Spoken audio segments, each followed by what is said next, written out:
Vous êtes chez Dimbi TV News. Abonnez-vous sur Dimbi TV News. Abonnez-vous sur Dimbi TV News.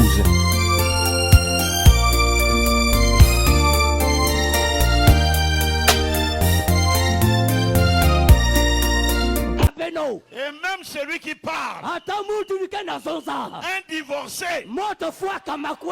qui ne peut pas parler,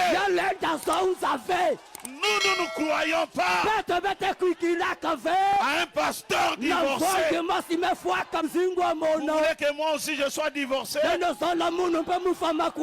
Le message m'a appris à craindre Dieu.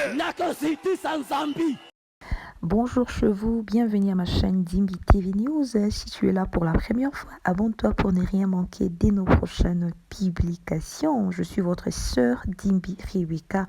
Vous êtes assuré de recevoir en temps réel le nouveau bien correspondant à vos critères sur Dimbi TV News. Bien aimé, suivez cette vidéo du début jusqu'à la fin. Je vous souhaite une bonne semaine. Bon début de semaine, que le Seigneur vous bénisse tous. Shalom.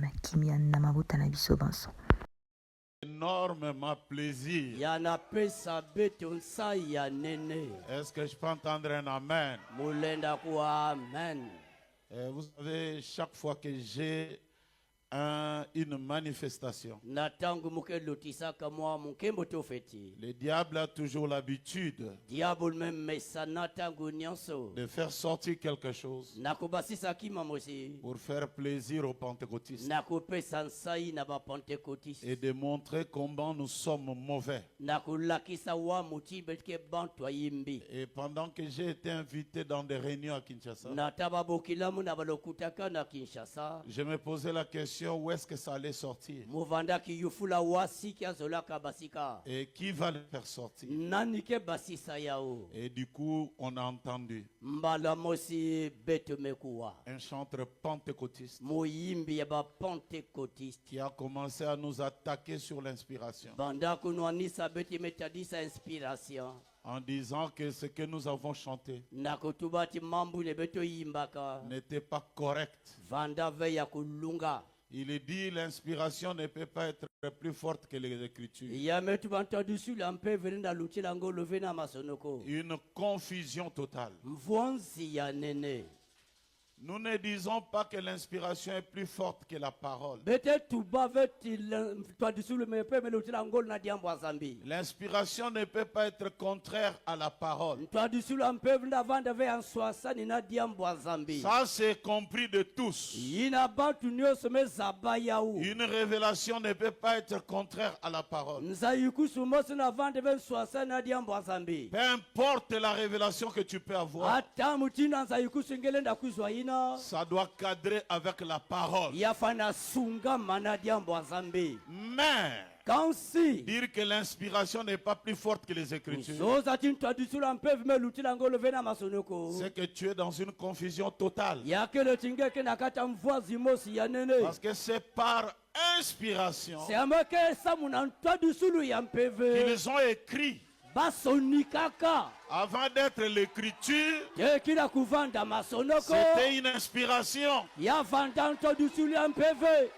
Est-ce que je peux entendre un amen? Donc, faire la différence entre l'inspiration et l'écriture, c'est de ne pas comprendre. C'est par inspiration qu'ils ont été poussés de la part de Dieu pour écrire ce qu'ils ont écrit. Et la pensée va plus loin que ce qui est écrit. Et c'est ça l'inspiration. Et ça en était tellement trop. Bien que beaucoup de frères et sœurs disaient, pasteur, il faut être calme. Il ne faut rien dire. Mais à un certain moment, trop c'est trop. Et comme notre frère, mon jeune frère Sango, L'homme de Bossolo na politique. On avait trouvé que ça en était trop. Et il m'a appelé pour que nous puissions parler. Et de là, des questions m'ont été posées. Et je vais essayer de répondre un peu rapidement. Pourquoi est-ce que nous, chaque fois, nous disons Branham a dit? Branham a dit. Pourquoi pas la Bible a dit? Pourquoi seulement Branham a dit? Nous avons lu dans le livre des Actes des Apôtres, chapitre 15, verset 21. Il est écrit, car depuis bien des générations, Moïse a dans chaque ville des gens qui les prêchent. Des gens qui les prêchent, puisqu'on les lit tous les jours, des sabbats dans les synagogues. Ils ont prêché Moïse. Ça, c'est ce que la Bible dit. Et comment ils ont prêché Moïse? En lisant Moïse. Et pour nous, ce n'est pas un péché que de lire Frère Branham. Nous le faisons comme ça a été. Et nous ne péchons pas. Et même à celui qui dira, il faut lire seulement la Bible. Si nous allons nous poser à cet exercice, quand nous lisons Matthieu chapitre 2, est-ce que Matthieu c'est le nom de Dieu? Matthieu c'est le nom d'un homme. Jean c'est le nom d'un homme. Zacharie c'est le nom d'un homme. Et Corinthiens ça veut dire les habitants de Corinthe. Ça pouvait être aussi Ponténégrin. Chapitre 1. Ponténégrin chapitre 2. Ça pouvait aussi être Brazzavillois. Quinois. Voyez, c'est ça. Et c'est ce qu'on appelle la Bible ou la parole de Dieu. Et une autre question m'a été posée. Mais pourquoi tu dis que l'inspiration est plus grande que les Écritures? Et rapidement, nous avons lu ce que Frère Branham dit, ou la Bible, parce qu'il nous a été dit de montrer seulement par la Bible. Et dans la Bible dit, excusez-moi ici, c'est quelque chose qui est écrit dans la Bible. On dit ceci, 2 Corinthiens 3:6. Il nous a rendus capables d'être ministres d'une nouvelle alliance. Non de la lettre, mais de l'esprit. Car la lettre tue, ou le scriptum. Scriptum, l'écriture, tue, mais la lettre, l'esprit, vivifie. Donc entre l'écriture et l'esprit, l'esprit est plus fort que l'écriture. Donnez-moi un amen. Ce qui est écrit, la lettre tue. Et la lettre là, ce n'est pas la lettre que tu envoies à ton père. La lettre dont il est question, c'est les Écritures de la Bible. Mais quelqu'un peut suivre juste l'Écriture et il peut mourir.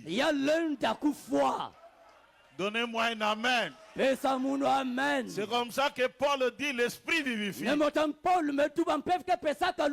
Il a été écrit, tu seras circoncis.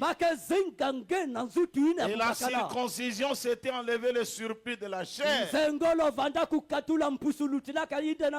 dans son sexe. Mais Paul est venu nous montrer que cette circoncision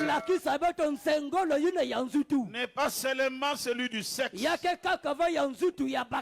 mais c'est aussi celui du cœur. C'est aussi la circoncision des bras. Où est-ce qu'il a eu ça? C'est l'esprit qui est plus fort que ce qui est écrit. Amen.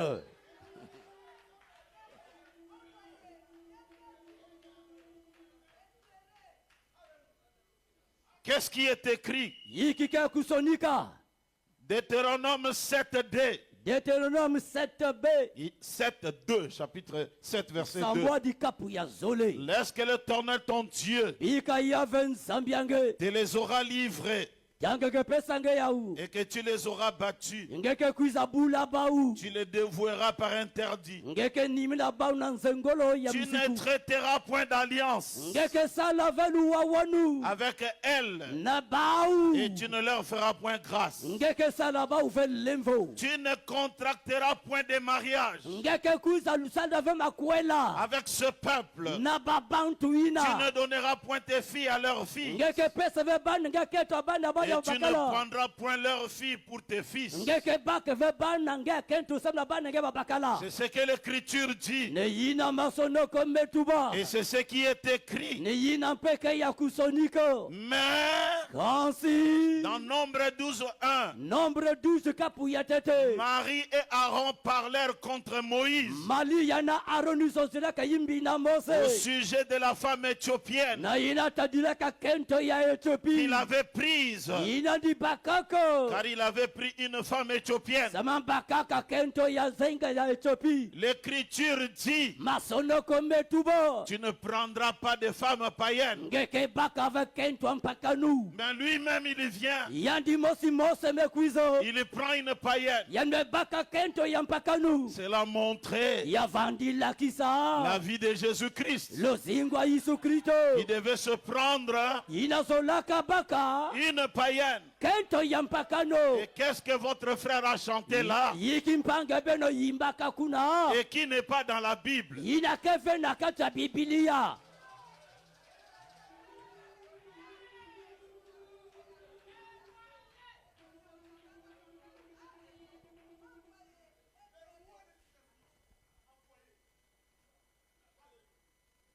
Et vous savez que Marie est morte à cause de ça. Il a attaqué son grand frère avec de très belles intentions. Tu nous as dit, et toi-même tu fais. Et quand Jésus lui-même vient, il dit quoi?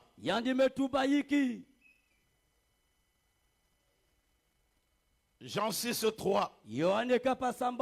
Jésus leur dit en vérité, je vous l'ai dit. Si vous ne mangez la chair du Fils de l'homme. C'est pourquoi j'aime bien que vous ayez des papiers pour écrire. Tu m'écoutes là. Et si la discussion sort là-bas, comment tu vas te défendre? Pasteur, voilà maison. Le pasteur avait dit, tu dois être capable. Amen. Amen. Bien qu'on dit il faut avoir sa Bible, avoir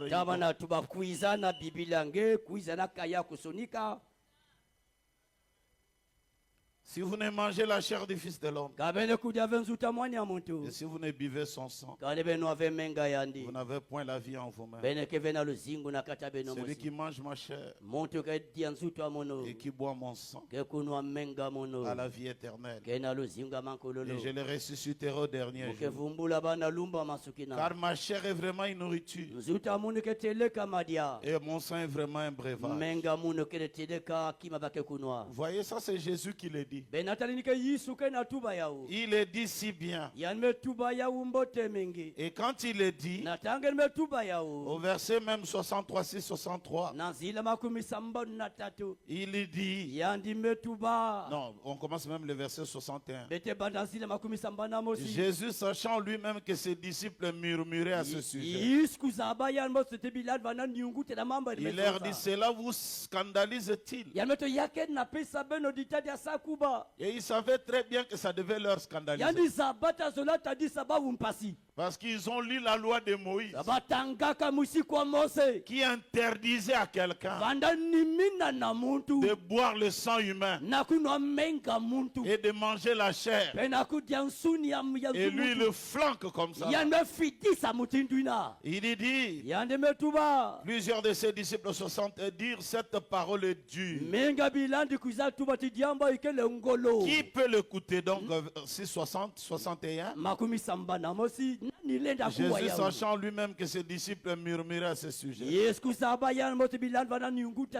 dit, cela vous scandalise-t-il? Si vous voyez le Fils de l'homme monter là où il était auparavant, c'est l'esprit qui vivifie, car la chair ne sert de rien. Les paroles que je vous ai dites sont esprit et vie. Mais il en est parmi vous quelques-uns qui ne croient point. Car Jésus savait dès le commencement ceux qui étaient, connaissaient qui étaient ceux qui ne croyaient point et qui était celui qui les livrerait. Mais il a lancé ça comme ça. Et il a dit celui qui ne boit pas, mais il a la mort et il mourra.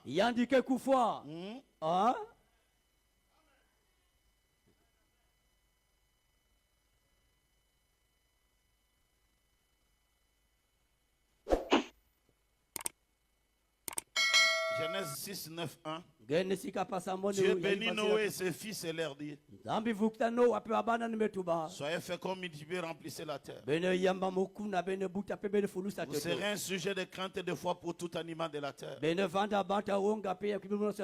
pour tout oiseau du ciel, mais pour tout ce qui se met sur la terre, et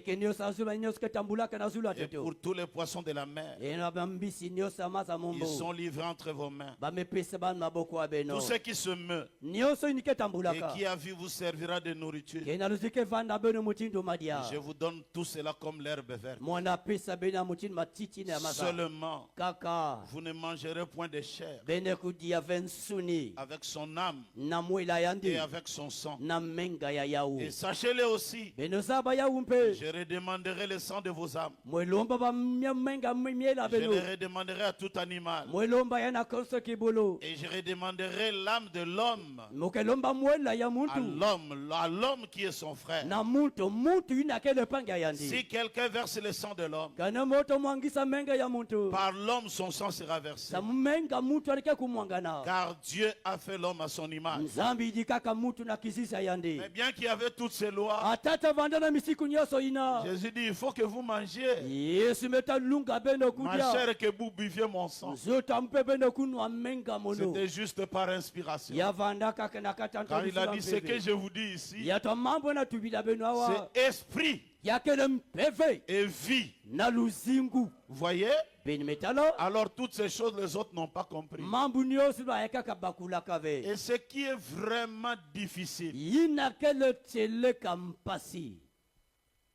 et ce qui fait même très mal, c'est ce que frère Branham me dit.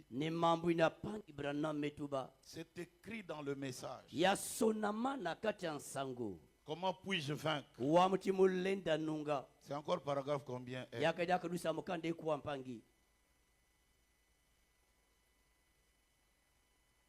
Comment puis-je vaincre?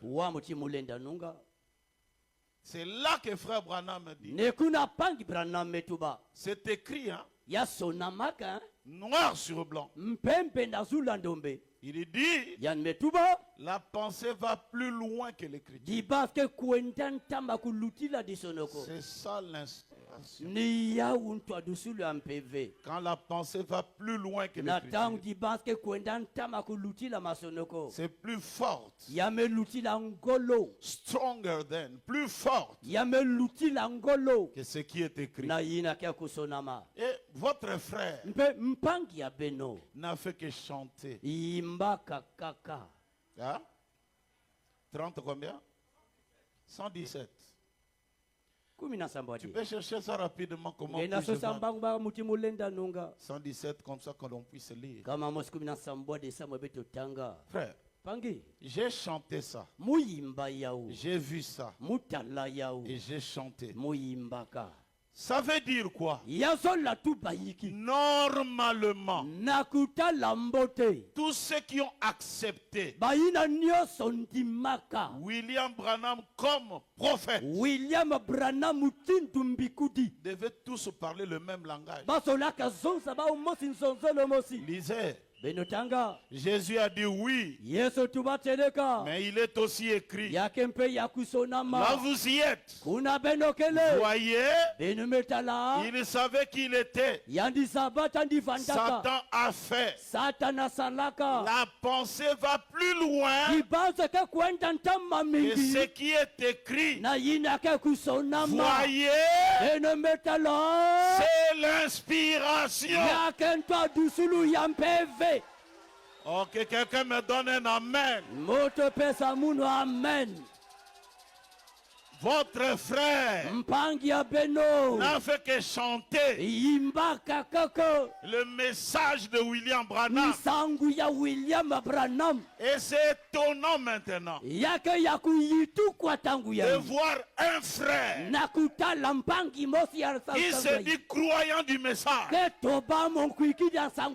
par haine, par jalousie, dire que c'est faux. La question est de savoir qu'est-ce qui est faux. La citation ou il faut qu'il a dit.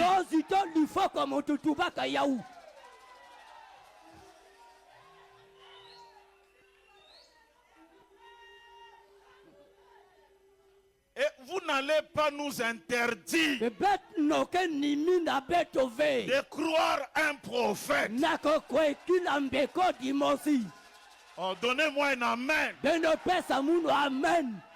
Vous n'allez pas interdire aux musulmans de ne pas croire à Mahomet. C'est leur prophète. Et ils sont prêts à mourir pour lui. Et vous n'allez pas interdire aux Kimbangistes de ne pas croire Simon Kimbang. C'est leur prophète. Et vous n'allez pas nous interdire de croire William Marion Branham. C'est notre prophète.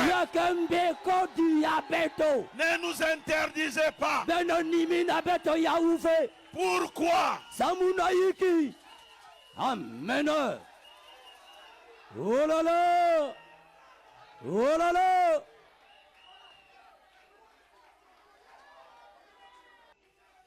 De Chroniques 20:20. Voilà la raison pour laquelle vous ne pouvez pas nous interdire. Nous vous laissons dans votre foi. Et même celui qui parle, un divorcé, qui ne peut pas parler, nous ne nous croyons pas à un pasteur divorcé.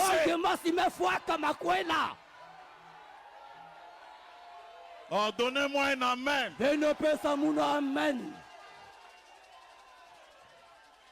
Chroniques 20. La Bible nous donne raison. Le lendemain, ils se mirent en marche de grand matin pour le désert, de Tekoa à leur départ. Josaphat se prosterna et dit, écoutez-moi, Judas et habitants de Jérusalem, confiez-vous en l'Éternel votre Dieu, et vous serez affermis. Confiez-vous en ces prophètes, et vous réussirez. C'est notre secret. Et la Bible est d'accord avec nous. Amen.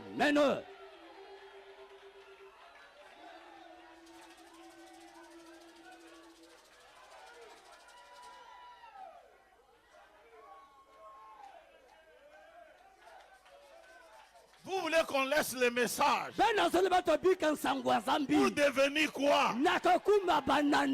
Le message de l'heure m'a transformé, m'a façonné, j'ai une vie nouvelle. Vous voulez que moi aussi je sois divorcé? Le message m'a appris à craindre Dieu.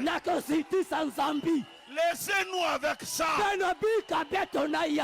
Si tu as laissé le message, continue ta route. Amen.